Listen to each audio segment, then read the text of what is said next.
Hello, everybody, and welcome. I am your androgynous android late-night DJ, Nathan Blades, tabletop RPG designer, streamer, voice actor, and general internet ne'er-do-well, and we are playing City of Espers, a tabletop RPG that is being published by 3 Sail Studios and written by me, which I am very excited to share with you all. This video is going to teach you how to play the game and give you a good vertical slice of all the things that the game can offer. But before I get into that, I'm going to introduce our players for today. So we're going to go across the table from left to right. Please do introduce your own name and pronouns and the name of your character and their pronouns. Let's start with Aloha. Hello, I'm Aloha. I do generally a bunch of tabletop stuff, usually streaming, but I don't have to do that today. He, they. I'm playing Peppercane, he, him, second command of the House of Vox, and generally a chill dude. Marvelous. We also have Sheila. Hello, my name is Sheila Ornthalis, she, her pronouns, and today I'm going to be playing Molly Minerva, also she, her, who is a bouncer and stagehand, as well as just general technician for the House of Vox. Marvelous. We also have Ray. Hello, Ray. Hello, I'm Ray. They, she, gonna be playing Yuffie or Fifi K, who is also they, she, and is just a menace for the lovely radio folks here. And last but by no means least, we have Afro joining us today. Hi, I'm Afro or Christian. I'm he, him, and I'm playing Savan, the wildest kid in town. You got that? I'm a real kid, and if you have a problem with that, I'm gonna beat you up. It's gonna be your problem. They, them. Marvelous. We have excellent energy here today. Now, what is City of Espers? Well, City of Espers is what I would call a street-level psychics RPG. It is kind of like an action-adventure game that is very much about queer community, about what it means to protect those that you care about, and also about high-powered shonen anime battles. The world of City of Espers, it mostly focuses on one city, Zena City, where 40 years ago, people across the world awakened to psychic powers. Now, in the world we currently live in, where there are people out there who would love to draw lines in the sand and persecute people for having differences that are incredibly unimportant, the fact that in this world that there are now telepaths and pyromancers running around has not necessarily been kind to those individuals who have woken to psychic powers. So a lot of them have had to leave the families or communities that they were previously in behind and move to somewhere new. As many psychics moved to Zena City, they formed found family called houses, and as they navigate themselves each other in a city that they may or may not be used to, it is about following those adventures. If you wanted to describe it in a very pithy way, it is essentially the Warriors meets Splatoon, or maybe X-Men meets The World Ends With You. It is vibrant and silly, but also dramatic and personal. The tale we're going to be telling today is going to be on the more kind of like upbeat, silly side of things, so you get a good, friendly look of how the game could be played. Now, this session is going to be split between essentially 2 videos. Between both of them are going to give you a good vertical slice of what the game offers. This side of things is going to be covering a lot of the basics, and then our second video is going to be going into a bit of the combat and some of the advanced rules of the game. You might see a few abilities that aren't in the pre-release version of this game, because there is a pre-release available that you can play absolutely for free, and you can keep an eye out for the full version of the game in Kickstarter in 2026. For now, though, if you do want to keep abreast of all the goings-on of City of Espers and find out more, you can head to cityofespersrpg.com to go and both get a copy of this game and just general updates. Okay, with that, let's get into things, shall we? We see Zena City glittering as the sun starts to rise over its tallest buildings, sunlight dawn flickering off the glass and steel of the upmarket areas, as there is a fuzzing that we hear, the sound of a radio being tuned on and tuned in, and as it filters through, we get a very smooth and rather intriguing voice. Good morning to all our listeners out there, across the city and beyond. You're locked into 108.9 The Pulse, playing you the EDM hits and the deepest underground cuts to get your heart racing through your workday.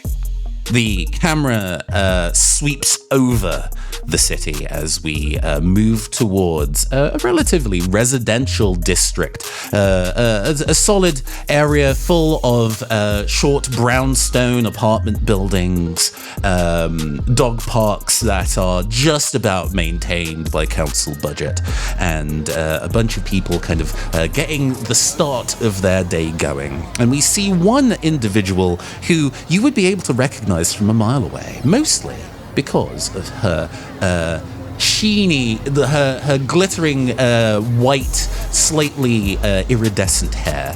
It is one Yuffie. What do we see Yuffie or Fifi doing as part of her morning? What is she getting up to?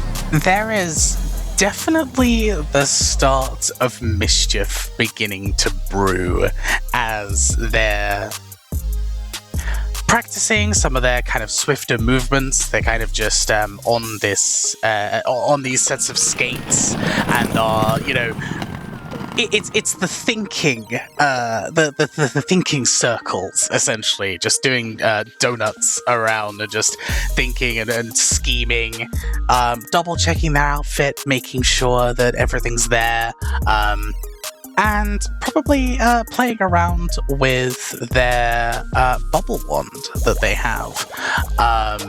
Yes, there is definitely the sense of schemes in the air. And like any good anime, there is a dramatic cut-in on this, like a dramatic pose of you mid-skate, weaving your bubble wand through the air. BBK! The broadcast continues. This ain't your regular dim station, sweethearts. Round the clock, House of Vox are speaking truth to power. And who am I?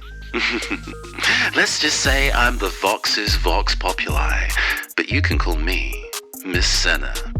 We move to a little different part of this neighborhood and see Pepper Kane.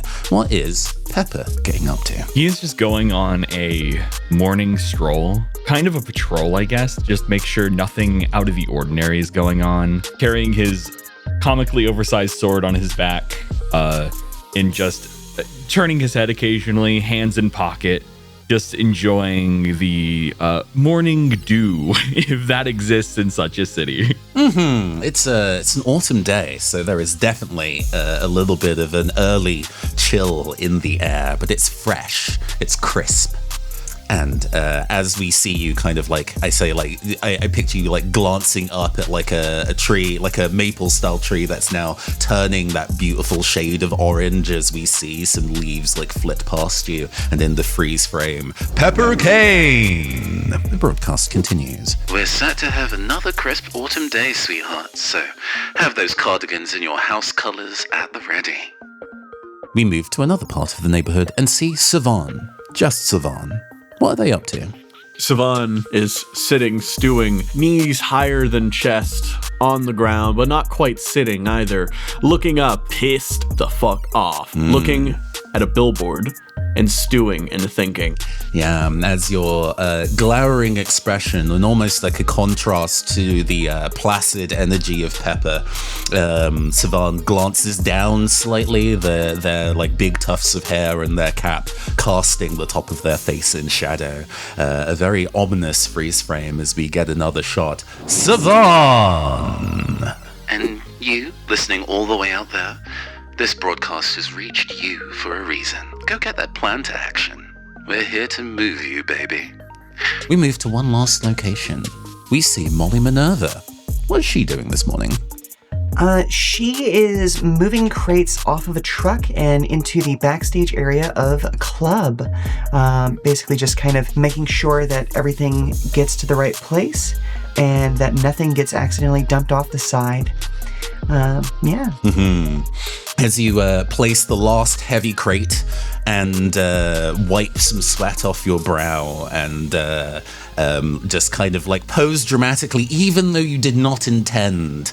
Just the camera loves you, baby. As there is another freeze frame. Molly Minerva. But life on the streets of Zena City isn't always cozy. For those who need it, some content warnings for the story ahead. We're going to be running into topics of traditionalism versus technology, gentrification, how society can treat the unhoused, amplification of intrusive thoughts, and some incredibly greasy fast food. Protect yourselves, sweethearts, but don't just stand still. The streets are calling. And so we settle into another day of working at the radio station. After all, this house is tied so closely to one location, one of the last actually independently run radio stations in Zena City, a elaborate radio tower plopped on top of a brownstone that has still been an office for a very long time, but it was converted way back then and still looks exactly the same as it did 40 years ago, if not longer still. The House of Vox takes its time to look after its members of its community in lots of different ways. After all, as being part of a radio broadcast, you are able to go and send messages out to the people. Community events are always run through you. There's been so many community fundraisers that have been run over the years that the House of Vox has led on, but also the House of Vox prides itself on being able to offer a solid day's work and comfortable quarters of rest for those who struggle to find housing themselves. So, every member of the house, not only do they help keep the radio station running, they also have their own opportunity to help themselves and their fellow person. So, this is another ordinary an ordinary weekday at the House of Vox. And we need to kind of start getting ready for the broadcasts of the day. What does everybody kind of do when it is their role and responsibility in keeping the radio station running? Pepper's job is to help out the admin, the house leader. Mm-hmm. Sir Arthur, in his various tasks, making sure he himself is on task and doing what he needs to do. He is definitely somebody who has been at this a long time, and the side effect of being at this a long time is that eventually sometimes you can get a little bit scatterbrained. Sliding in slowly from the external, that's actually very funny to watch them drift in like that. I love that. Thank you, Foundry VTT. We see Arthur Uxley, an older, you can tell by his accent, kind of like a British geezer. He definitely grew up in like North London back in the day, with his locks kind of tied up into a messy updo with a couple artfully falling off the side of his face, in a very cozy outfit. He's definitely embraced the autumn air and is a cardigan kind of gentleman. And yet there is still a shine and a sharp wit to him, at least in part, because he has a fair number of his teeth replaced with gold. He has a very winning smile. Good morning. I hope you're ready for another day's work. I'm about as ready as you are, sir. As I hope you are ready. Hey, I am always ready to send a message out to the people. And we do have one of our newest DJs is going to be doing her debut today, DJ Hurricane, which she tested really well. I was really impressed with what she could do. And I'm really looking forward to continuing to work with her. Have you had a chance to speak to Hurricane yet? No, sadly not. But with a name like Hurricane, I can only imagine it's going to be the most pleasant experience I have to deal with. Hey, ultimately, we do want spirited people here, you know. I get that it can get a bit boisterous here from time to time, but it's the energy that keeps us moving, you know. You can't let our heart rate get too low. And it's my job to make sure it doesn't get too high, sir. Well, And he places a firm, gentle hand on your shoulder and smiles. There is a light crackle of electricity. You smell ozone as a small spark kind of runs across the surface of his grill. Arthur Uxley has psychic powers relating to electricity.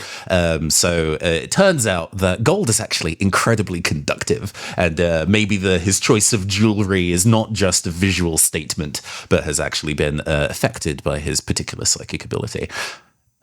We do have one of the, shall we say, apprentices to be looking after our new DJ. Who was it of the two that was supposed to be looking after her? It was one of the skaters. Do you remember? Skaters. He kind of goes through like a Rolodex in his brain of just all the members and potential people he's met in the house. There's Sivan. There's what's the other one's name? There's Fifi. Yes, that's it. It was Fifi. I do believe Fifi's on the radar to go and look after Hurricane today. So, if you wouldn't mind, I'm sure that Fifi is in an excellent position to go and handle it herself. But if you could just be there to make sure if they get stuck, that there's somebody who can lend an helping hand, that'd be great.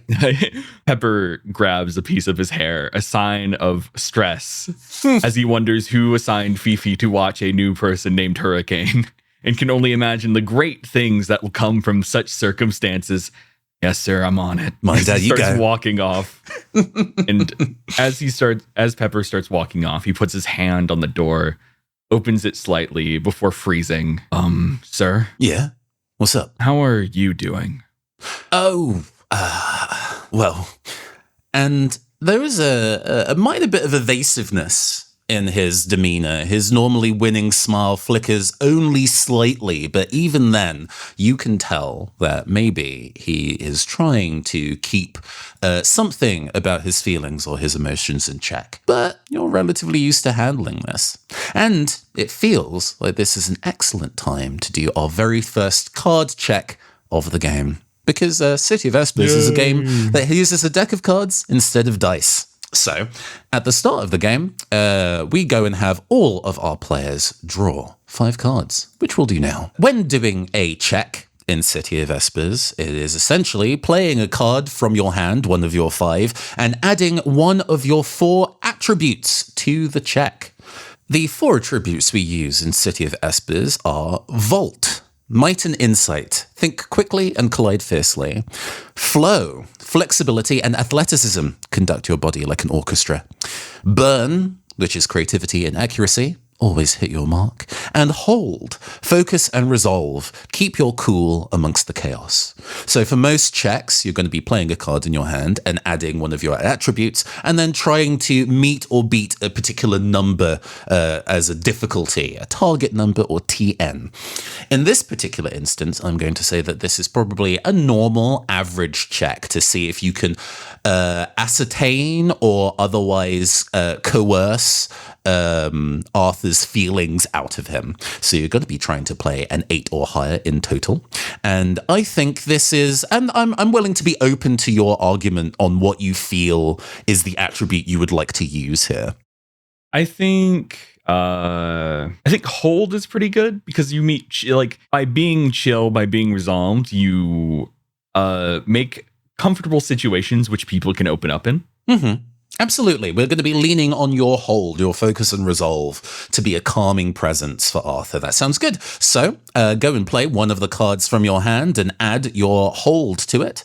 That's a 5. My Hold is 4. So okay. For a 9, that beats an 8. You do it. Marvelous. So with bearing in mind that you're using your Hold, what do you do to kind of convince Arthur to open up? As Pepper was going to open the door, he just kind of hears the tone in Arthur's voice and just quietly shuts it as he walks back real quick and just kind of takes one of the chairs and kind of quickly sits down next to Arthur.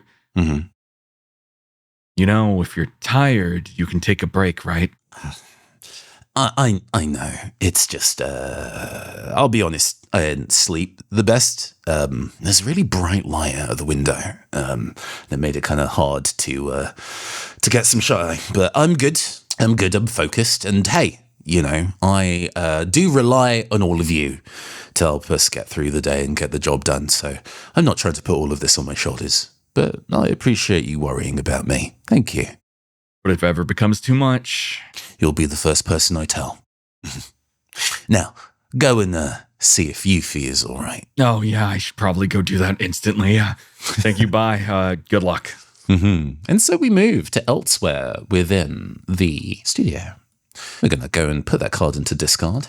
We move to elsewhere within the radio station, and in a green room circumstance, there is a very, should we say, edgy younger woman in a leather jacket in a green room, sitting with a cup of coffee, a large crate full of vinyl records, and it seems that she is a little bit on edge. It might also be because of the company she is currently keeping. Fifi, you are also in this room. You did remember your responsibilities to go and see to DJ Hurricane. But is anybody else here? I open to the floor. I think what I would love is I would love to come in at an incredibly inopportune time and derail and rant about the big light outside, if that's okay to That do. is beautiful. I love that for you. Okay. So yes, Fifi, DJ Hurricane definitely looks cool, but is not necessarily your personal vibe. And first impressions are everything. There was already a spark between your eyes and hers upon making opening eye contact. If this was a different type of story, you might have thrown monsters out of your bag to fight each other. But as it were, there is just awkward, sizzling tension in this green room. How are you feeling about this? Fifi is doing what they always do, that is trying to just keep moving. So there's definitely a lot of fidgeting. There's a lot of playing with their headphone cable, and one headphone across the ear, but the other is tucked back. So it's not not fully rude, but definitely the intention of I could move this and silence you at any time. And there's a kind of a look and a looking around and a look back and a looking around and a look back. And there's definitely just a, so, do you do anything, fun in your life at all? Ever? There is a raised eyebrow of reproach of that's the opening move, really? But she does her best. I mean, in addition, doing gigs is kind of the big thing at the moment, right? To kind of get yourself off the ground, you got to do all these nightclubs and so on and so forth. But in my free time, I do a lot of customization work. I mean, this jacket is all mine. She stands up and gives a little bit of a sheepish twirl, and it's a classic battle jacket. There's a ton of patches all across it. There is a number of kind of a hand embedded metal spikes that go down just the right collar, and the trim of it has clearly been ripped off and the different fabrics sewn in a different color, and the house colors actually of purple and electric yellow. A lot of the people really like to. Who rolled with me back in the day like to customize in this kind of space. But is that kind of thing that you like to do, or do you she gives you the up and down, only shop fast fashion? Fast fashion. Well, I am fast. That is true. I tend to be very, very fast. So I guess my fashion is fast because I'm constantly on the move. And I don't really have the time for your, slowing down and stitching and just sitting in one place and just watching your life go by kind of deal. I like to stay on the move. I like to be a little bit more involved in things that way.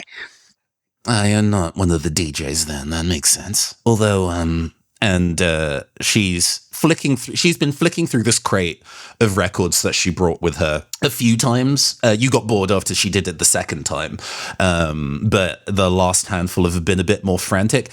Did I not bring them with me? Oh God! All right, Yuffie, right? Or Fifi. Yeah. Either or. Okay.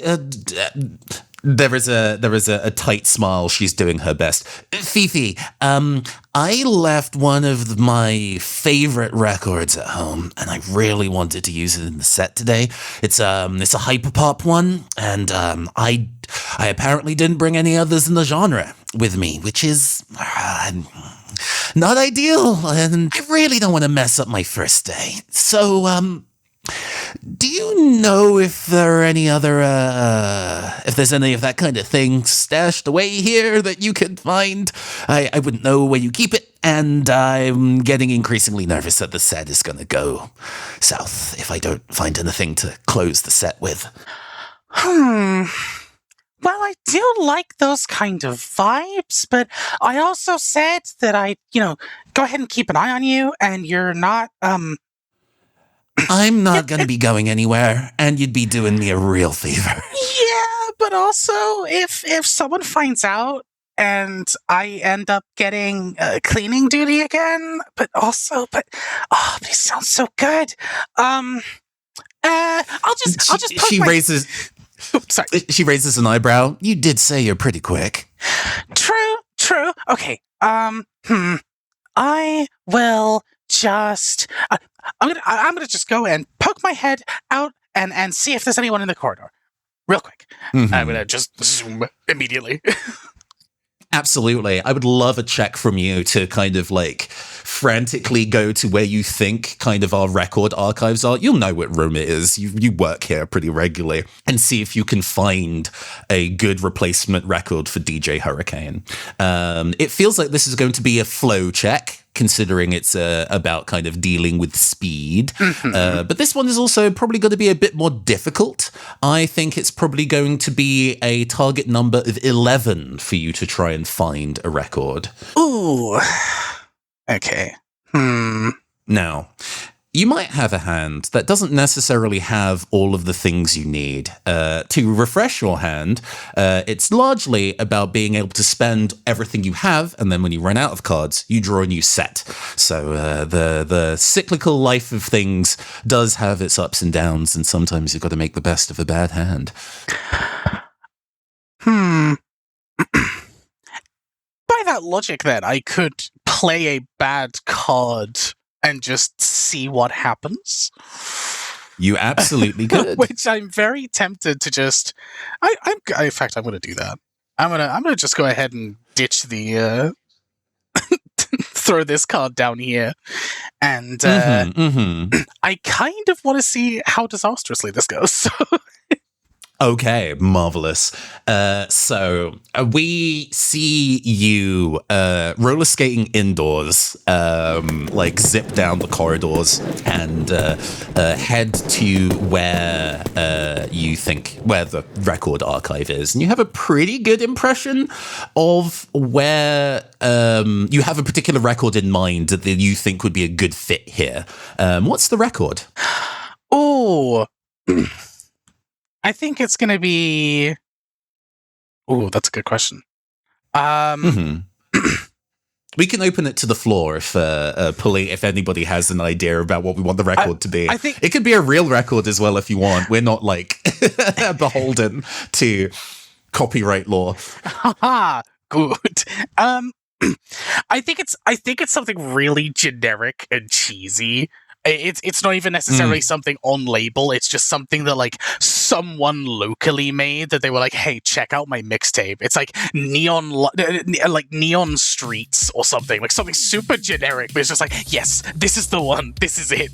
I heard it once 2 days ago, and now it's my favorite album of my favorite track of all time. Absolutely. You in the section in the library, we see your hand with the brightly colored nails, move over a bunch of records next to each other. There's like Sophie, the pearl on everyone's insides. There's like 100 gex. There's like a wall sockets, all of that, and then you settle on Neon Streets. You pull the sleeve out, and we can see on like the dust jacket of the record, it's intentionally been made using clip art and word art in like an ironic way. Yes. But it's not really working. It just looks incorrect rather than ironically cool. But still, you've pulled what you came for. And as you kind of start skating your way back to Hurricane with the record in your hand and very smug that you've managed to go and do this in what you think is record time, you physically run into Pepper. Pepper is just walking. I imagine it's like this cross section. Of like and as he enters the middle of the cross section, he just slowly turns to where he hears some rollerblades, and he just has a look on his face like this isn't the first time, it won't be the last. As he just kind of looks exhausted as you just physically run into him in this cross section. You both go. You both hit the dirt. The record kind of skids off to the side. I needed that. Pepper just. Oh, I good to see that you're as energetic as always. good to see that you're casting a long shadow as always. Gloomy. Yeah. Pepper just kind of gets up, brushes himself off as he like slowly walks over to the record and picks it up. Is yours? At least for the foreseeable future, it will be. Snatches it out of your hand, like very matter-of-factly, clutches it tightly. Isn't there something you're supposed to be doing right now? That's exactly what I'm doing right now. That person said that they left a record at home and that they wanted it for the rest of their set. So I went and grabbed it and did it very fast. And then this happened, which is slowing me down. So I should probably, go ahead and do the thing. That's fine. Pepper just kind of smiles. We can do it together, because today it's my job to make sure you're doing your job. Isn't that great? There is a weird gravity behind the sentence, like the light in like further down the corridor surreptitiously dims upon "do your job." Just seeing the little like JoJo menacing symbols pop up around this. I'm just, yay! All right then, let's go. Just zoom. And unfortunately, the kind of like distractions don't quite stop there. You get to the hallway that the green room is on, and you're almost home free, and you've only really been gone away for maybe like 5 minutes. There's no way that DJ Hurricane could have got up to any trouble or left or anything, but advancing down the other end of the corridor, stomping mad, is Savan. Sort of walking up with a purpose, just sort of looking in every which direction. They didn't lock eyes, and then just sort of kind of walk over. Hey, have you seen this? Have you seen this? I hate it. I hate it so much. Dude, I'm gonna do something really bad. I think I'm gonna be a terrorist. Check it out. I go over to the window. I sort of like pull a blind open and point at up on the roof of the nearby place. Not really a surprise for him or anyone who's been keeping an eye on the area. There's been construction work for a while, but he points over, trying to grab attention on everyone in the area, just like, man, this shit sucks. I hate it. Mm-hmm. Across the street, atop the restaurant called Stay Fry, is a large billboard. Over the last handful of days, there was like a tarp over it as they were kind of putting it all together. And it seems that late last night, they unfurled it to the general view of the neighborhood. And it was kind of assumed it would be a paper and wallpaper paste situation, a standard wooden construction, but this is shiny and new and electronic. It is a screen of an ad billboard, and it is already playing. There doesn't seem to be any audio, but you can definitely see the kind of vibrant arrangement of things that's playing across it. We're going to go around the table very briefly, and everybody's going to talk about one thing that we kind of see play out on this billboard. Whether it's like a weather report or the news or an advertisement of some kind. Sheila, what's one thing that's on the billboard? Oh, I think that one of the advertisements that pops up is kind of the generic like cat and or dog food ad, but there is just something so ever so slightly off about the ad. Like you can't quite put your finger on it, but it's something a little bit unsettling. Mm-hmm. This is a CG dog that they've pushed too far to try and make it as realistic as possible to the point where, couldn't they have just gotten a real dog to shoot this? This just looks so horrendously incorrect. Ray, what's one thing on the billboard? There is definitely some, like, third-rate celebrity that's there talking about the new phone SIM card that you can go ahead and plug in, talking about how amazing it is, the connection is great, and then a bunch of stuff that is just not relevant to the actual product that's being sold in the advert at all. This influencer is doing a bunch of kind of like glamour shots.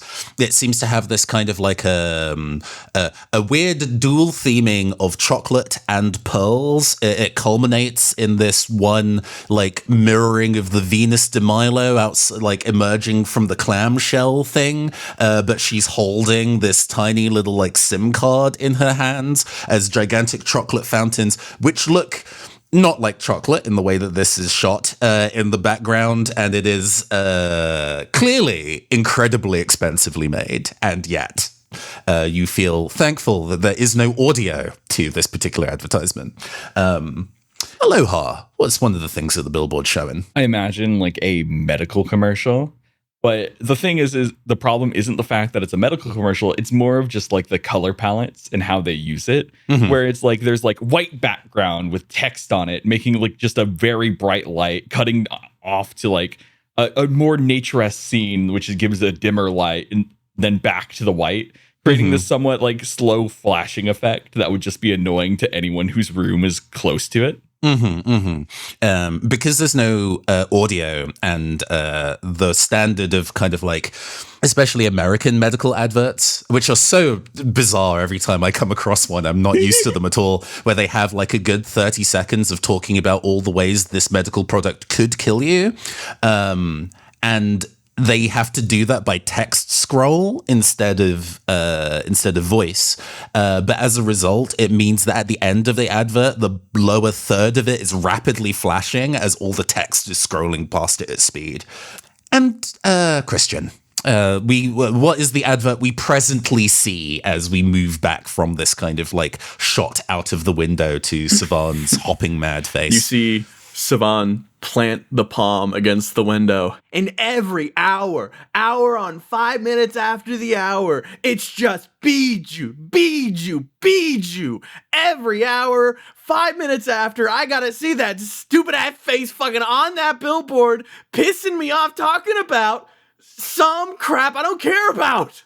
If I have to see another Bijou advert in my goddamn district, I told you, I'm gonna be a terrorist. I'm gonna burn it down. I'm gonna break it. You can't stop me. I'm gonna do it right now. I just, hey, can you hand me that cool little beat stick you got there? I want to use that. Come on, the big thing on your back. Give it over. Fifi, he looks over at Pepper, putting his hand up, actually, specifically. At this point, Pepper probably has just caught up with after Fifi's like sprinting, and he's just like kind of out of breath. Here's Savan ranting. It's just like, what? Oh, give me your sword. Come on. No. As Pepper just kind of like places his hand on Savan's head. And just why not? Like, you just got here. You don't even know what's wrong.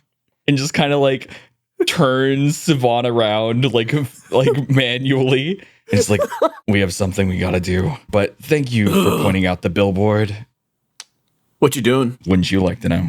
Yeah, I do. Tell me. Come on. I assume Fifi's also here right now. Yeah. Fifi's been kind of drawn into this kind of conversation. Fifi, operating at the accelerant that you are, it has now been 10 to 15 minutes since you've left, and those minutes have been agony. I think as all this is going on, and there's this like rant, Fifi just skates up to Savannah, is just, if you're really that upset about this Bijou person, you could just be better than them.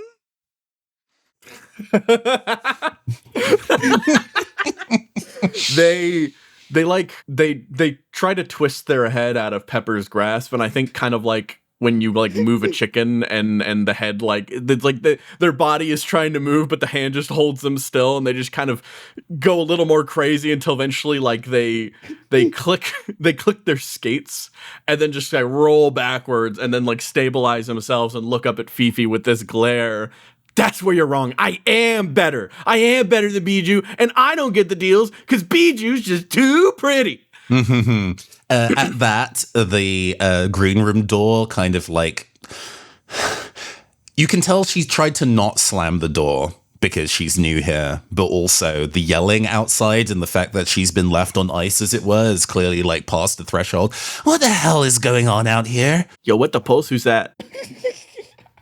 That's the new DJ, Savon. They kind of like pulse that, twitch their lips a bit. It's just like, I mean, okay. What? I'm DJ Hurricane. It's a pleasure to meet you. She offers a hand. Cool leather glove. Yo, nice gloves. You just kind of, they just reach over and just kind of give a wide arm. They misinterpret the handshake and just slap the hand. Yeah. Well, at a loss of how to proceed with this conversation, glances over to Fifi. Oh, is that the record? This is the one. Yeah, sorry, you just walked into Sevan's midlife crisis, early life crisis. I don't. It's okay. I'm really happy to be able to join the House of Vox, and it's really good for me to be able to meet so many colorful members at once. But I should probably get ready for my set, so I'll just go and take that from you, Fifi. That's okay. Here you go. Welcome to the team. I thought you'd be used to being wind-dependent. Because I'm hilarious. I'm just gonna skate off and like around and just smile and kind of like move myself behind the two other folks I'm here with. Yeah, you hear her mumble under her breath. It's after the cocktail, not the weather. But takes the record from you. Savan, this will not stand. You need to go and do something about that billboard now. And hey, of course. The diner across the way clearly must know something about why or how this billboard was put up. So that might be the first place to start, if nothing else. Yeah, a bit annoyed that they got deflected so much. Like, yeah, whatever. You want to listen to your oldie music? I'm going. They just click and skate out of the building or start to. What does Pepper do? Pepper sees Savon go away as he just soul leaves his body a bit as he knows that this is going to be probably the rest of his day. He looks over at Fifi. Well, you did your job. But now I'm volunteering you to do something else. Oh, good. Don't worry, it'll be fun. You'll be hanging out with your best friend, Savon. And I can't really handle both of you alone, so I'm going to call up the most reliable person I know. Perfect. And on that, we transition to elsewhere, across the street, to Stay Fry. At the Stay Fry Diner, which has an incredible breakfast menu. We see Molly Minerva, having finished her duties, kind of moving boxes and preparing to go and start her shift, essentially, at the radio station, get a proper meal in her. What are you having for breakfast, Molly? Ooh, okay. So I know the dish as eggs in a nest, but I know it's got a bunch of different regional variants of the name, where it's basically some fried bread with a hole cut out of it, and then eggs of some sort inside Like it. poached so in the middle? Yeah. Yeah. So I'm thinking that with like just some sides of bacon and just the greasiest, the kind of thing you need after working through the night and going into a morning shift. It's dangerous to have something so unhealthy and yet so Moorish immediately opposite a place where you work most days, but it's good. And everybody at the House of Vox has a solid rapport with the owner of the building. We see her now, Maddie Winstanley, move her way round past your table.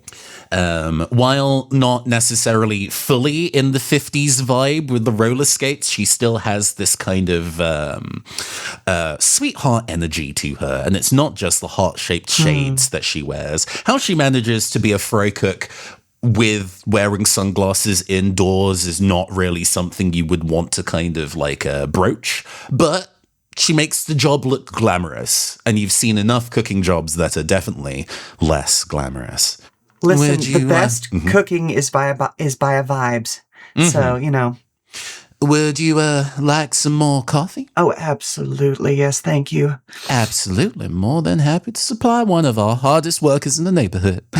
She smiles and refills your mug. Big day ahead of you?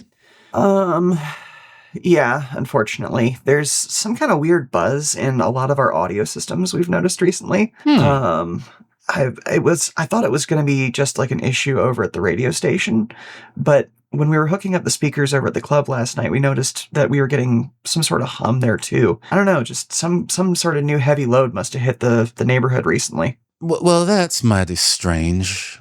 There's a weird pause in the air, and the cheer in her voice fades just a little bit. But I'm not really much of a technological sort myself. I'm just really good at making pancakes. But I hope you get to the bottom of it. And if there's anything I can do to help, whatever that might be, just let me know, you know? Well, just keep us some coffee and we'll be good. Oh, well, I can definitely do that for you. There is the sound of, I guess, not footsteps, but the above the audio mix of just the sound of the diner in the street outside. We hear the roll of wheels get louder and louder. What's your opening move, Siobhan? Yes. So Siobhan will... Oh, there's this nice ramp. It's rollerblade accessible. Yeah, rollerblade accessible. That's what makes this community so great. Siobhan, they like grab their hand around the street light here, kind of roll around, slide their way up, and kind of duck down low, and then just do a little hop right onto the top here, stopping, pulling the door, sliding it open, and looking through as just like, hey, he kind of moves on in. Oh, good morning, Siobhan. What can I do for you? You look worried. Is something wrong? They dramatically point their fingers straight up. Billboard, don't like it. How do we get rid of it? Well, and Molly, you see that kind of like drop in demeanor again. Would you like to go and press that with a card check? Yeah. Let's see. With Siobhan putting the additional pressure on, it's not going to be as difficult. So we are probably going to sit this. It's at a 7. But what attribute would you like to proceed with? What is your angle on trying to get this information out of Molly? Oh, sorry, that you're Molly, out of Ms. Winstanley. Yes, indeed.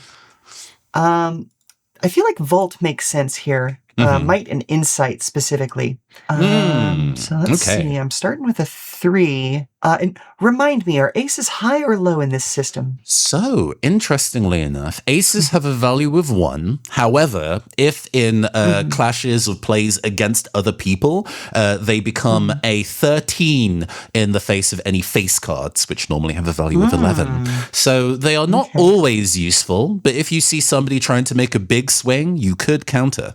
There is no opposition here right now, though. Fair enough. Duly noted. Then I will go ahead and throw a 7 plus my Volt of 3. Handily For a total of cleared. 10.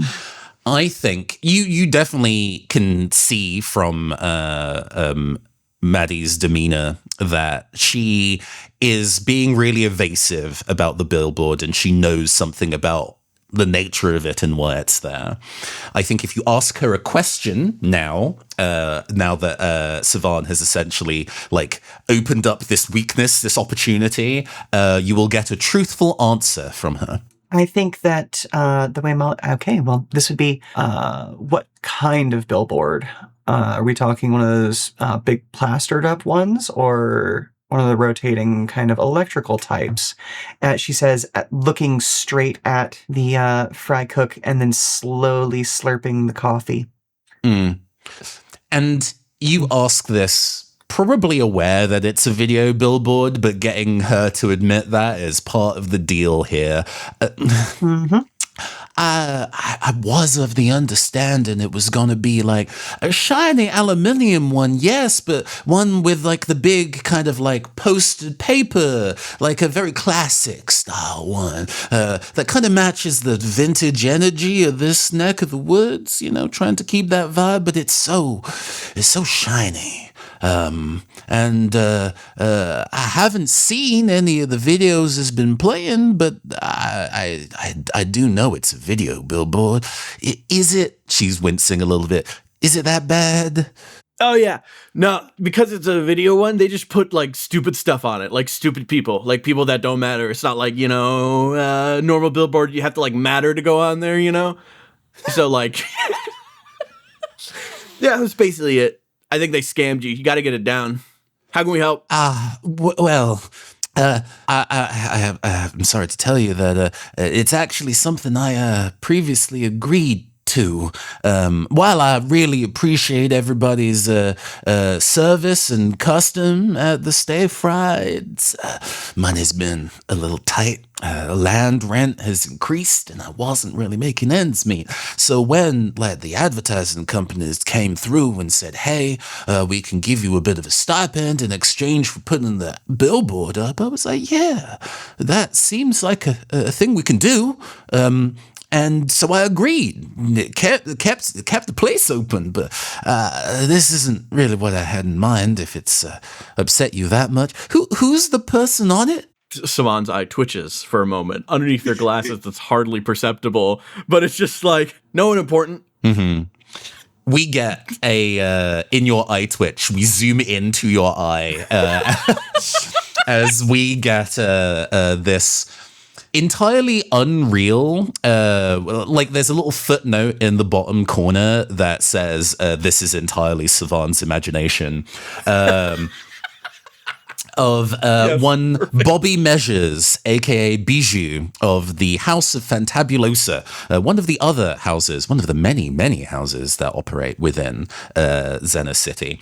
He is essentially the heir to becoming the house leader of the House of Fantabulosa. His dad is currently the leader, and even though he's in very good health, is apparently planning to step down. However, the Mr. Measures is kind of a protective sort, and you hadn't seen Bijou much, aside from, you know, when you went to high school together a while ago, back in the day. And you... Don't say that. And it's framed as back in the day, but you look exactly the same age as you do now, like no time has passed. And you know, back in the day, last week. Yes, exactly. And it seems that since then, even though Bijou has been forbade really away from kind of being part of the scene, definitely from being part of any Esper battling. There was caught on camera about a week ago, a bunch of Espers tried to jump him and challenged him to an Esper battle while he was out minding his own business. And despite his psychic ability being something that you think is silly and not cool and not helpful, he took down 3 other Espers by himself. And that being caught on camera has currently made him the social media darling of the Esper battle scene, even though he swears he's not interested in being involved in the circuit. He doesn't respect it. He doesn't respect it. That's why, because he's like, oh, I'm so cool. I don't want to be a part of the circuit. And he beats up 3 guys. What a freaking loser. He just like, just shifts his attention, and then all this is playing inside. And then it flashes back as he's just like, no important. The camera like briefly moves back outside the building so we can see the billboard, and we see the actual interview footage of somebody street interviewing Bijou, and he looks frantic and wild-eyed and is saying like, it's like subtitled like, I don't know, I just did what I needed to. I don't really think it was. I'm just glad that nobody was hurt. And then kind of waves the interview over. Nothing important. We cut back to inside the diner. So my hands are tied a little bit in terms of removing it. I suppose, having read the contract, if there was a clause saying that if I repaid a certain amount of money, there would be essentially a termination clause for the arrangement made. So taking the billboard down would be really expensive, and I can't really afford that. So, I'm sorry. They think a bit. They turn over to Molly, and they kind of slide over, and then just kind of lounge down, and they grab like one of the. How is Molly eating the food? Is this like you doing it with fork and knife, spoon? What's the leftover utensil on the table? I suppose the spoon would be what's left over because she was absolutely using fork and knife. I will say the dish is a kind of a mess at this point. Oh, yeah. Everything has been kind of mixed together, you know? Savon takes the spoon, dips into a bit of the leftover yolk and the vegetables, and just pops it in their mouth for a second and chews. And just like, Hey. So, look. So they kind of lean over. This is like extortion. This is like terrible. Like House of Fabulosa, they're like okay and complicit in extortion, literally extorting this local restaurant. That's so messed up. That's contract law for you. They like glaze over for a second. Yeah, but it like sucks. So we should do something about it. What do we do about this? I don't really know. Like I thought we'd just be able to break it down, but I guess it's like contract law or something. Like, do we get in trouble? Do they get in trouble? Real quick, are we talking in the realm of like House of Vox would need to buy like a year of food for like pre-purchase a year of food for everyone in the house kind of levels, or are we talking community fundraiser to get you out from under this debt? And this is pretty standard protocol for House of Vox. Usually when there's community issues where funding is like a requirement for people, you have made broadcasts on air about there being a fundraiser date and everybody being able to kind of chip in. And historically, they've been quite successful. In the last 2 to 3 years, there has been a gradual decline as the listenership equally has dropped in a similar fashion. Win Stanley says, I mean, I've donated what I could to donathons in the past for the community. I would be, really flattered and honored even if you'd turn your time and effort to help out me. Done. Well, points the what spoon goes at around Stanley. comes around. Yeah. So, how do we like do the fundraiser stuff again? I think at this point, Pepper and Fifi managed to make their way over to catch up with Savon. Well, I mean, that sort of stuff usually goes through Arthur, doesn't it? Hey, Pepper! Turning around as they perfectly walk in. Yeah, I imagine just like the reason it took so long is Pepper just like slowly walked, and I imagine the entire way over, Fifi is just skating circles around Pepper as he's like slowly walking on the sidewalk. Exactly. As we pass through the door, it's like Fifi gets a little bit like deliberately louder and just, And I don't know why they're so bothered about this Bijou person. I mean, they're not even better than me. They're not going to be better than a celebrity.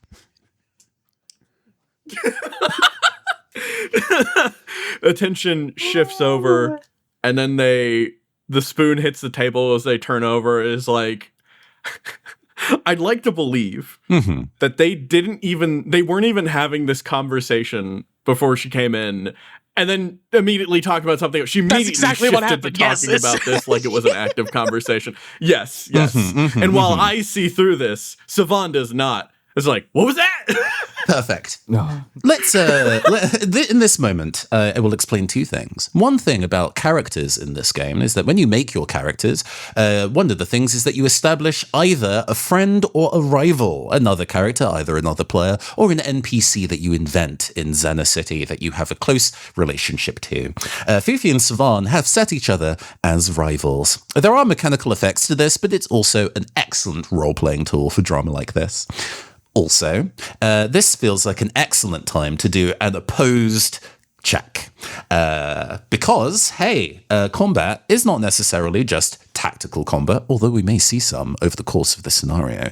It can also be small clashes like this. It seems, Fifi, that you are trying to intentionally get under Savan's skin. And hey, you could do some stamina damage that way. So, in circumstances like this, playing a card is the same as before, where you are going to be playing a card from your hand and adding a value to it, whereas the person defending will be doing the same. Fifi, how would you like to approach your card play to say this in a way to get under Savan's skin? What attribute are you using here? I'm going to say it's a very quick switch. So I would maybe say Volt for thinking quickly. And just like very off the cuff. Yeah, very direct. Exactly. You're not trying to you're not trying to weave in some shade. You're intentionally trying to go for the throat. Okay, excellent. And Savan, it feels then in that case, it would be you using your hold to kind of keep your resolve in the face of that. I have one hold. Is an ace a 1 in the system? I forgot. Ace is always a 1 unless it is against a face card. Then it is a 13. I see. Well, I'm not going to obviously, I don't want to say what I'm playing, but I mean, this is play examples. We can see a turnabout under the circumstances. Who knows? Yeah, who knows? Hey, the reason why I wanted to include cards as part of this rather than dice is that the degree of mind gaming to be able to win clashes with other people makes you feel like a psychic. So you're already doing the mind games. I love that for you. Okay, you've selected your cards. So on Fifi's side, Fifi has played a 9 of diamonds, adding your vault of how much? Of 2. For a total of 11. On Savan's side of things, they have played an ace, which unfortunately just has a value of 1, but for your hold is 2. For a 3 in total. It seems... Oh no, holds 1. That's a total of 2. Oh, I see. So unfortunately, it resolves, or fortunately, depending on your point of view, Fifi has won this clash. And as a result, because this is a vault maneuver, you're going to take 2 stamina damage, Savan, as the Fifi's opening barrage of shade has cut immediately to the bone. You just so they immediately just start going like, oh, typical Fifi thinks she's hot shit. No way you're better than me or Bijou. Well, I'm better than Bijou, but I'm better than you too. Come on. They immediately roll out and then just kind of go over it and try to grab Fifi and drag her outside. I'm gonna show you right now. Come on. You see this? They step over to the ramp. And the railing, it's like, I bet you can't even grind down this. Watch. I could do it right now, and you couldn't even handle doing some of the shit I can do on this. Come on. Watch this. I'm just gonna, and then they, before they even get a chance to do any kind of grind on the railing at all, so kind of heat up the base of the mobility ramp here. one of their skates kind of gets caught down the edge and the gravity catches them by surprise, and they immediately fall back over, hit the ramp, and just like slow slide down after bonking their head on the ground. And it just like, it completely knocks the wind out of them for a second as they're surprised and try grabbing out for like the railing and other stuff. And they just slide down embarrassingly in front of Fifi, praying that this door and this wall specifically blocked anyone else from saying that. But unfortunately, knowing that Fifi will not go quietly into the night with that one. Indeed. Stamina does represent both your physical and mental stress. So even social encounters can deal damage to stamina. But while these two kids are outside, back internally in the diner, so Pepper, you raised that you'll probably have to speak to Arthur if you want to try and do a fundraiser. Yeah. Probably going to have to talk to Arthur to do a fundraiser. It's going to be a whole thing. So, do you know who asked you to put up this billboard? Oh, yes. It was Hyperion's advertisement division.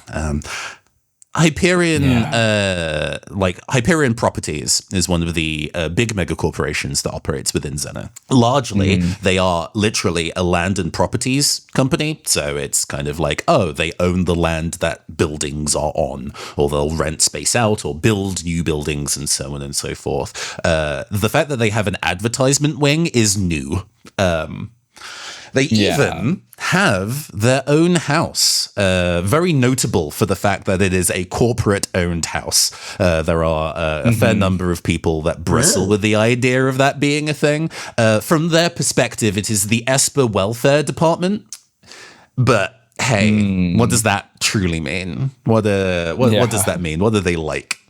Pepper just kind of like strolls over to like the booth that Molly is like eating at, and takes his sword off his back and just kind of like leans it on the table so he can like sit down fine, and just kind of steeples his fingers in thought about this situation. And is just, so there's a lot of clear ways we can try to handle this situation. We can't exactly act like we're not in fault for everything going on. I mean, our rules are pretty restrictive in nature. We could attempt maybe to contact Hyperion ourselves. We can do a fundraiser to try to keep this place open on top of the money for the cancellation fee. That's a lot of trouble in itself. Interrupting you as the eye on the large eye on the bottom of the base of the blade of your sword glows and it looks at you. Or you could take me and slam me into that screen. I think it would be good for you to blow off some steam. Pepper just looks increasingly tired with this as the situation goes forward, and just goes, not doing that. I'm glad you're here to give me suggestions of what not to do. Well, Thank you. I always considered myself to be your guardian angel. I mean, if you make it unprofitable for them to run the advertisement up there, then they may just pull out on their own. Just saying. And takes another sip of the coffee. Yes, but with the contract, it could just be, I don't know. Do you really want to mess with some legalese right now? Well, I have plenty of other ideas if that one doesn't suit. Nothing about killing people, nothing about burning things down, nothing with violence. No, of course not. Now, an additional time to introduce a mechanic. In addition to our Espers here, not only do they have psychic abilities, they also have gear. We do not have a formal inventory system in this game, but instead we have essentially items that they have customized themselves, whether they are melee, ranged, or gadget, and applied with a number of tags that give them specific properties. Pepper, in particular, has a very unique piece of gear. What's the gear called, Pepper? I didn't name it because I think it's funnier if it's never named. I just have it on my sheet as Legendary Cursed Sword. This is a sword that Pepper carries around. Whether it's related to any Esper powers, he never talks about. He never says its name. It's just something you all know that he's always had since he's entered the house. And he just doesn't like bringing it up. But the sword likes bringing itself up. Indeed. All the time. And the sword has a tag, haunted. Your gear has a mind of its own. It may be chatty when you'd rather it be silent. But once per session, you may take a check 11 burn check to ask for helpful insight. So this is a great thing. Mm-hmm. So I'm going to... I have plenty of ideas, and not all of them are about wanton murder. So I'm going to do that check right now. For sure. And this is a great thing about the system. Pepper's current stats is his volt is 3, his flow is 4, his hold is 4, his burn is 1. Intentionally so, to make the insight check from the sword very hard. So I play a card from my hand. As a perfect example of the system, I play a 9. Ooh. My burn is a 1. So my check is a 10. It doesn't get you there. Okay. So this is almost good advice. Yep. You know, I know that your boss, the house leader, the big boss man, is not necessarily a fan of other pieces of modern technology that aren't radio, but I hear these days that is really where all the attention is being gathered. Maybe you could, I don't know, post about the circumstances online. You could make, I don't know, 4 or 5 different sock puppet accounts, all with different names, and astroturf a situation to really whip up a frenzy about something that doesn't matter. Pepper just kind of grips the bridge of his nose and looks over at Molly, just knowing that all of this, the sock puppet ideas, posting on social media, everything about it is just too much. I mean, we could at least bring it up to Arthur. Potentially we could try to work something out with him. While I don't like the billboard, maybe we could, I don't know, make some exceptions real quick. How long does the contract last, really? Well, I suppose there's an assessment period that this documents that the contract says. As this has gone, she's kind of moved into the back office and kind of pulled the contract out to read it again.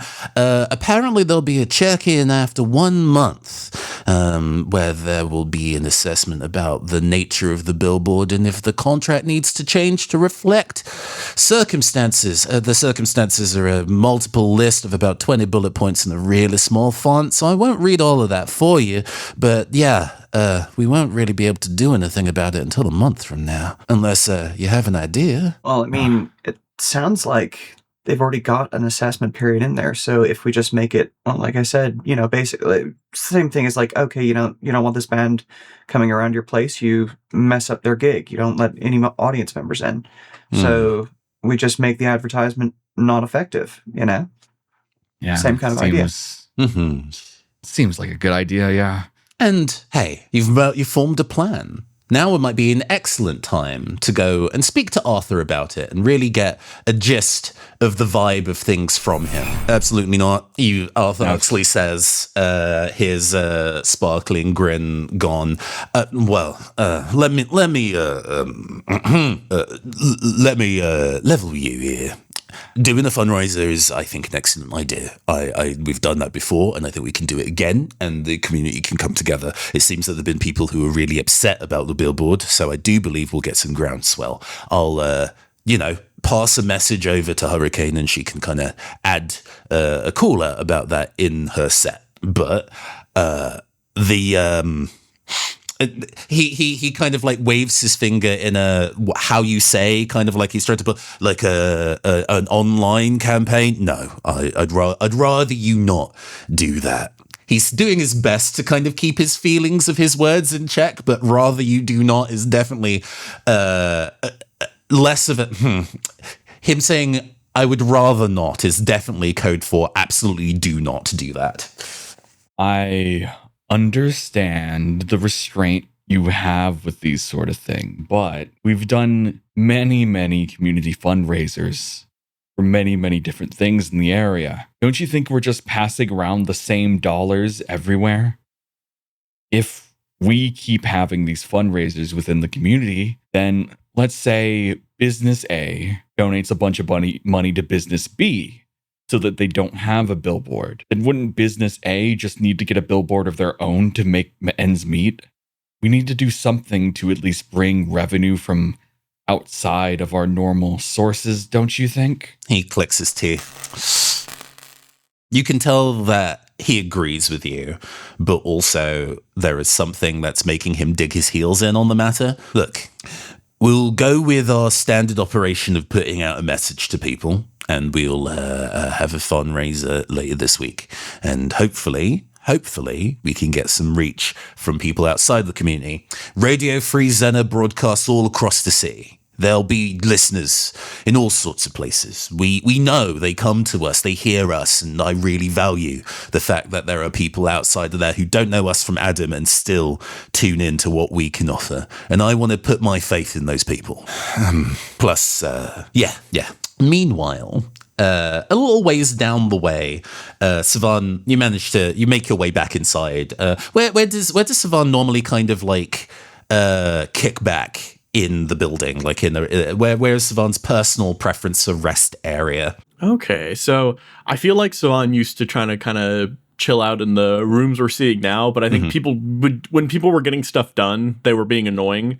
So I think they've been like, I think it'd be really funny if they've been slowly kicked out of enough places that they are in a currently unused janitor's closet that they have re-kitted with a bunch of stuff that is now their chill zone. Sure, like, absolutely. You've got a very cramped hammock inside of janitor's closet that like runs from like diagonal across it. There's like some other stuff in there, and it's also where they sneak off to try to use their phone whenever they can. Indeed. But the connection always sucks in there.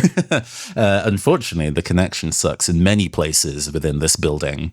There is an interesting thing that happens when multiple Espers who are part of a house come together and weather something difficult. Their combined shared will and sentiment in the same direction will resonate, and that resonance with their own locality can create something called a turf, TURF. It is the city itself becoming a character in the narrative of the community. And it can manifest in many different ways. Sometimes it's just a feeling. Sometimes it does actually have a physical form that can be seen. For House of Vox, it's a DJ that, broadcasts on a regular slot on the air, but the broadcasting booth is always empty. Whenever Ms. Xena is on air, there is no one in there, and yet she is still very firmly heard. But she shares the sentiments. She is the coalescence of the will and desires of the House of Vox, and a community that has been built from radio, and in the face of other rises of media that have got in the way of the success or thriving of radio. That sentiment has been held by your turf. Things, even just regular television screens, tend to work a subpar standard within the building, and eventually Arthur just put a blanket ban on there being screens inside the office unless there really needs to be, and even then those are a little fuzzy and indistinct. But you do manage to, as long as you hold your phone against the wall more or less, get a couple bars of signal in here. Leaning over, phone pressing the wall, body in the hammock, they look a bit, get a connection error, and then just like get frustrated and pop up and think a little bit. And they kind of like wonder, and they sort of like, again, roll across the halls, roll up to a place, grab a little notepad and pen, which there are plenty of inside the building. And they kind of like, so what I imagine is is there like a specific recording booth that Miss Center shows up in? Yes. It is like, and you never physically see the turf at all, but the equipment comes on, like the on-air sign switches on by itself and all of that. Yeah, absolutely. What happens then is Savan, left to their own devices again, rolls over, kind of comes to a stop when they hit a part that's like a bit more like rug and carpet.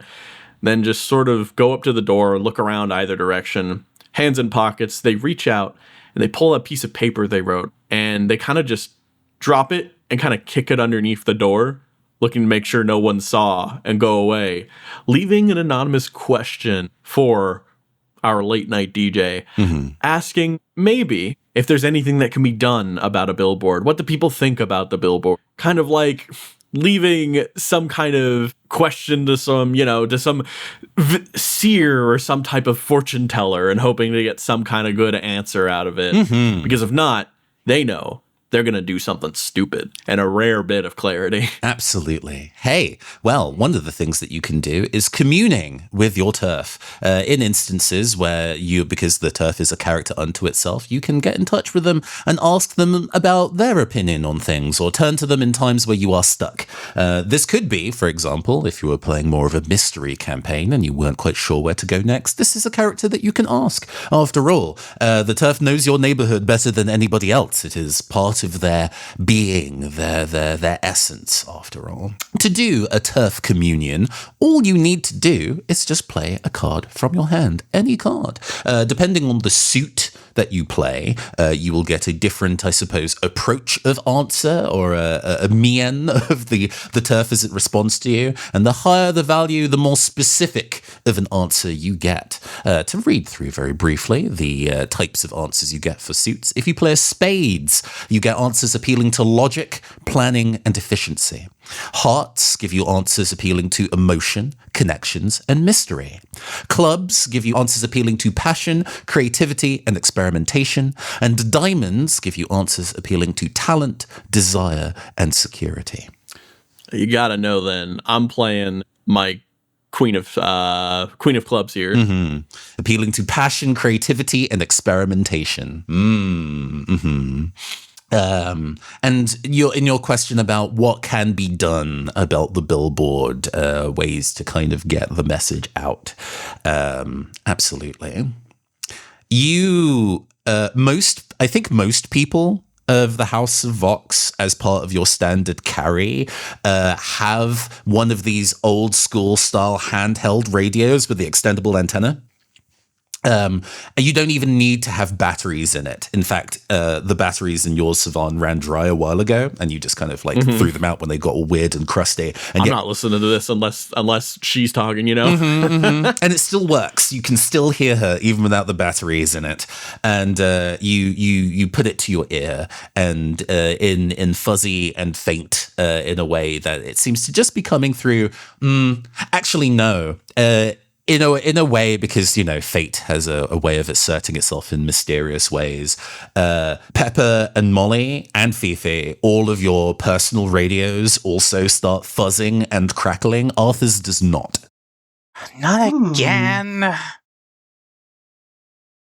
Arthur kind of glances down at he kind of open carries it on like a belt loop on his trousers, and it's not live. And he's like, oh, well, I suppose this is a private conversation then. I'm not one to pry. Have a think about what we've been discussing, I guess.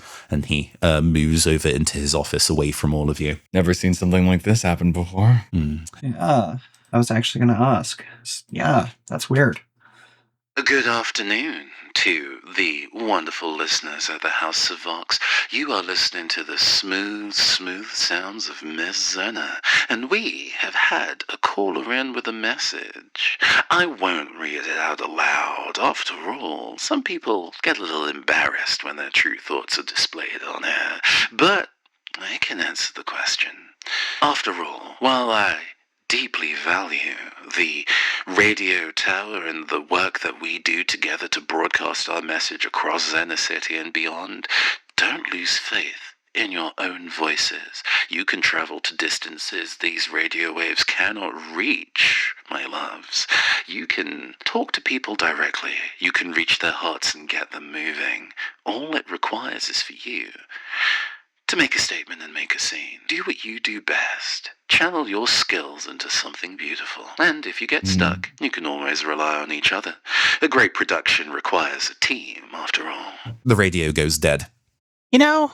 I thought that was going to be a lot worse, but that sounds like fun. Indeed. There is, and I think while you've been placed in this moment, Savan, you took your smartphone off silent because you were preparing to be able to actually kind of, check messages or whatever.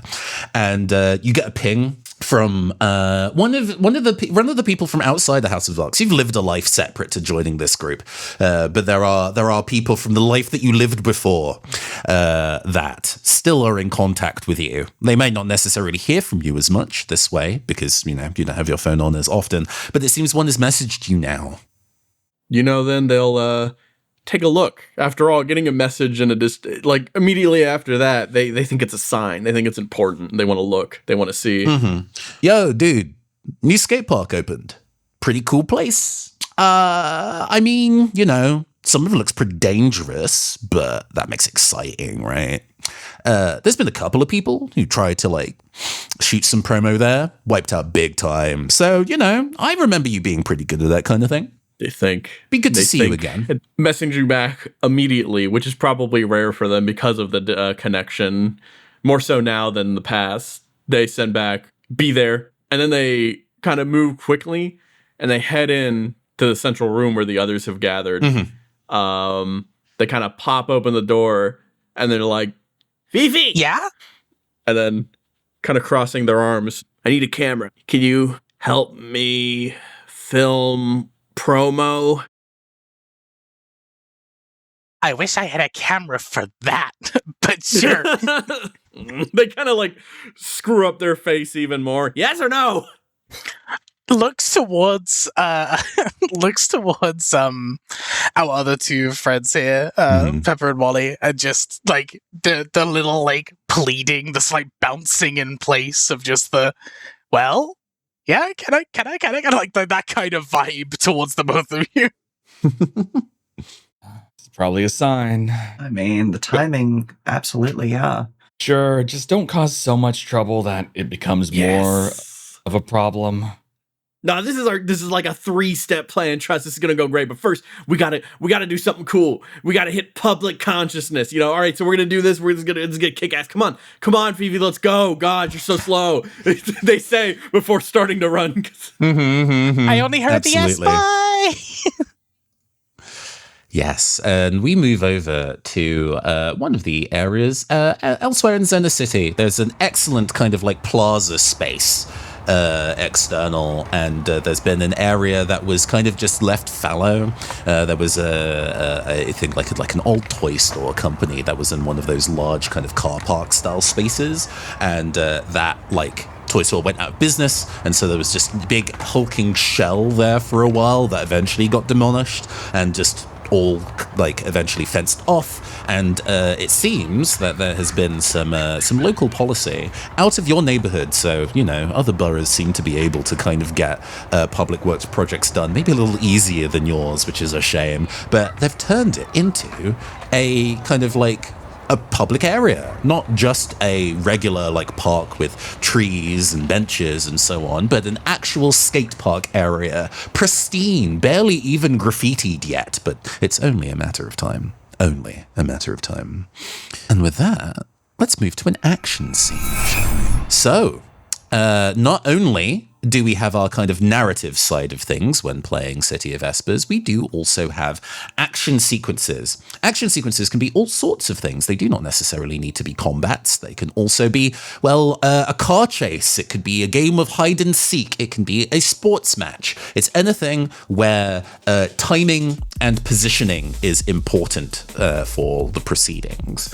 Action scenes take place on the action grid that you see before you, a 3x3 set of squares, zones that, as you move between them, do represent areas of the scene. In this case, our action grid represents the skate park that we will be in today. Because the scene represented by these zones can have all sorts of bits and pieces in them, we can mark on these zones if there's anything particularly interesting in each of them. For example, in this particular skate park, these zones along the top all have grind rails in them.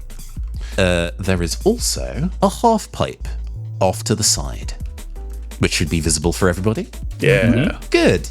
There can also be, obviously, you also place yourselves in the scene as well, and there are sometimes, in different action sequences, other objectives or tokens that are around. In this particular instance, this action scene has a video camera that can be picked up and moved around to film things with. In this particular action scene, because placement is pretty free-flowing here, I will let everybody place themselves in the scene wherever they would like. I don't believe you have the ability to move your tokens around, unfortunately, so just tell me what zone you would like to be in, and I will put you there. So, I think what Savan would try to do would he was try to, like, basically, he's gonna go along the grind rails, make it to the half pipe, and once Fifi to be able to record and set up and like see the process happen. To start at least, though I have plans to shift that. It sounds to me then that Savan is starting in this zone here, and Fifi is starting in the middle zone with the camera. Yes. What about Molly and Pepper? Are you going to be in on this escapade? I think no. I think Molly's actually going to be in the center zone with Fifi, both watching out for the two skaters and also making sure that the equipment does not get wrecked instantly. True. That is a concern that could potentially occur. Wonderful. All right. Now we've got ourselves placed in the scene and we have our particular zones tagged. I'll probably also talk to you about distances of zones. Like the games that have a theatre in the mind kind of setup, there is the idea of stuff being close, near, or far. Stuff that's in the same zone as you is close. Stuff that's in a zone orthogonally to you, so up, down, left, or right, is near. And then the thing that's not those is far. So currently, Savan is far from Molly and Fifi. Does that make sense? Then, whilst we've got all that going, there is the matter of deciding in these sequences who goes first. Because this is not one where there is a tactical back and forth between opponents, you get to decide between you who is going to be acting first. And then once you're done, you pass to the next person. You get to choose who you pass next to. Sometimes there might be foes in the scene as well, and they will also be people that are valid targets to pass to, which may be tactically important. So, in this particular instance, who is going to be acting first? I have an idea if I go first to start to.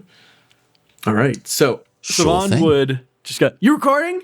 All right, cool. Without really waiting too much, it just gets on the rail. I'd like to move across, and I think there is you have to make a parkour check in order to keep going, right? Yes. So you, when you are having your turn, you have two actions that you can take. There is a list of them, and we won't go in too deep into the list, but it's stuff like moving, using one of your pieces of gear to do something, using parkour to move, so you can both move and parkour to move 2 squares in one go. You can use one of your psychic abilities if it's relevant, and so on and so forth. There's also an interact or freestyle action that kind of covers all other bits and pieces that aren't the things like moving and attacking. So being able to like carry the camera to some, like picking up the camera and moving somewhere else would be a freestyle, or like placing it and angling it in a way that could get the best shot would be a freestyle action, and so on.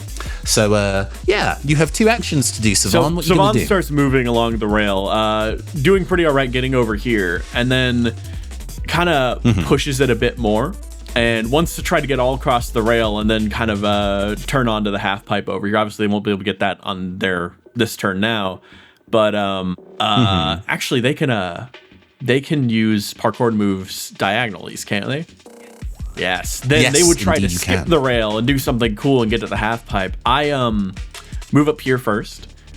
And as I get ready to, I think if you want to move between those areas on the rail rather than just moving between those zones, I feel like feels like a freestyle action to me. You're not just moving; you're doing a cool thing in addition to. So freestyle actions are pretty open in terms of what they can be.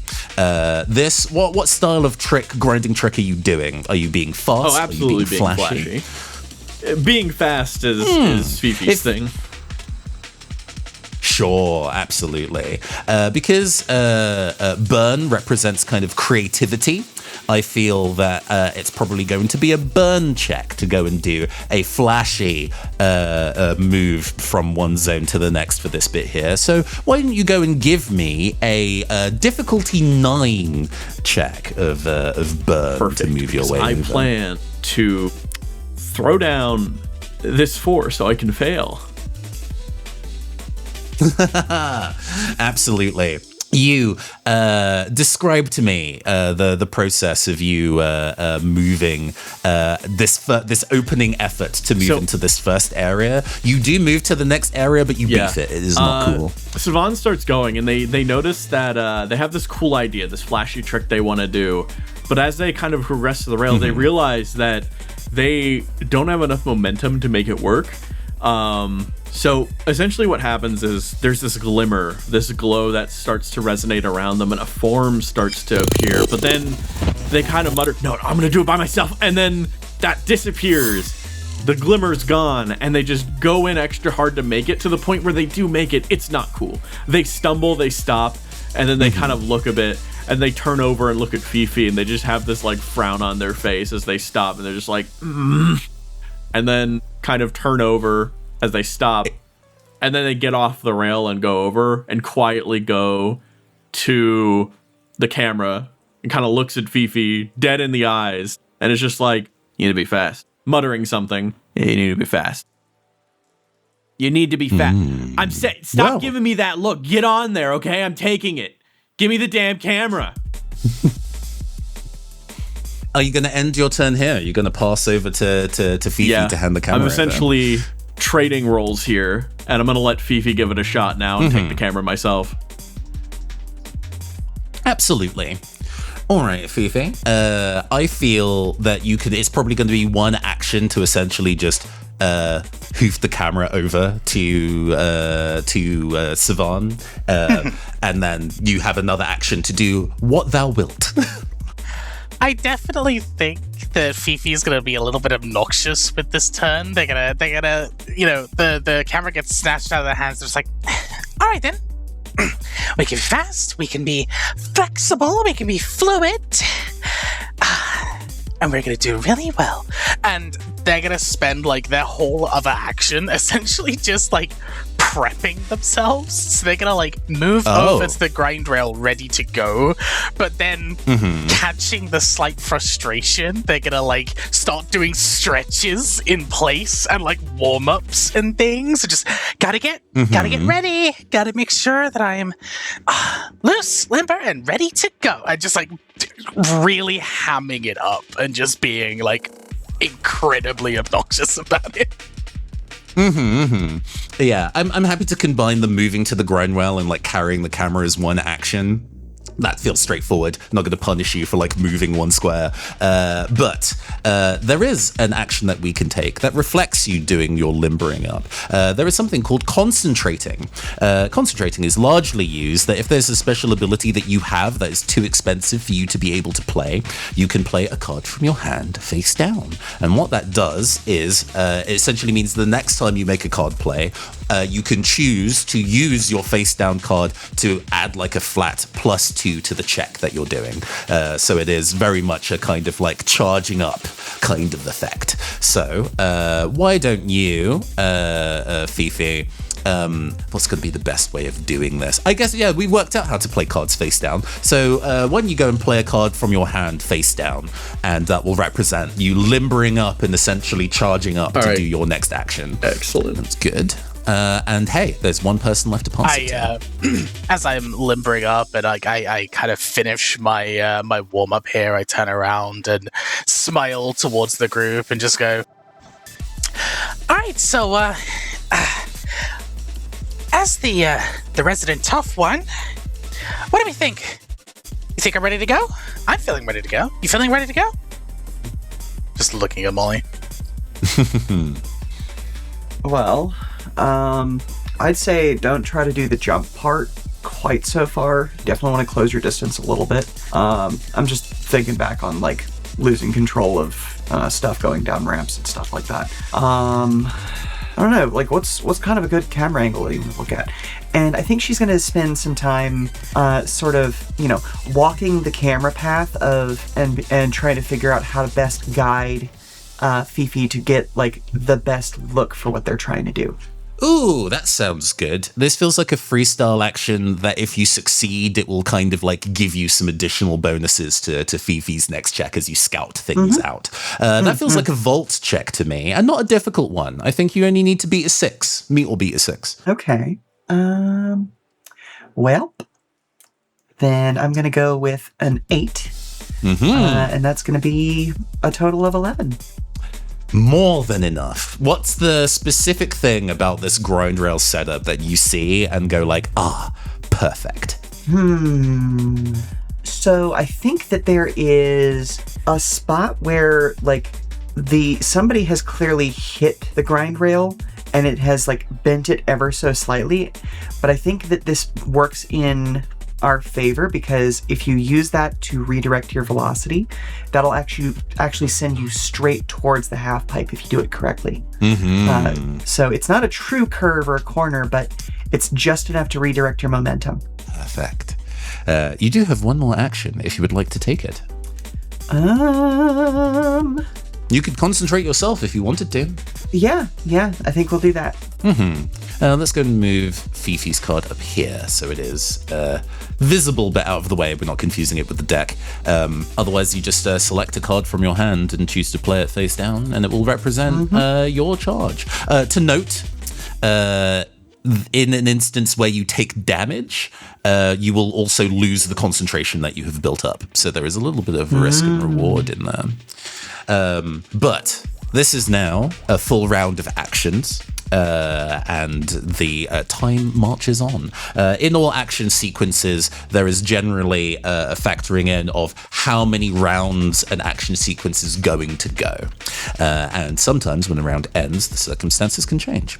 In this particular instance, an additional person walks onto the skate park. You recognize them. It is the one and only Bobby Measures, aka Bijou, who has just, with a kind of like a frappuccino in hand, like one of those unicorn, like fancy, like bubblegum blue and pink looking ones, wanders on into the fray and looks across the space and goes, "Oh, it's Savon! Hi." This fucking villain. They turn their attention as like, hey. They sort of look across. Hang on, we're busy. We're filming something really cool right now. Why don't you sit back and watch? They turn their attention over and it's just like, don't biff this at all. As you respond to Bijou, Bijou's like, "Oh, well, you always were an impressive skater, I guess, but it seems like you have a bee in your bonnet about it. I mean, I'm more than happy to go and watch you do your best. I'm sure you'll be really impressive." He smiles. Internally, we get a glance at him internally. Oh god, I really wasn't expecting to run into them today, and this is going to be so stressful, and it's going to be a screaming match. I really don't want that. I was just going to enjoy. Fine. I think if I want to be friends with them, they really want to have this kind of antagonistic thing going on. So you know what? I'm a theatre kid. I can play the villain. Fine. Oh no. And on that, this is the first half of our little sample session of City of Espers. When we return, more about action sequences and maybe even a full-on combat. But for now, we'll see you next time. Take care.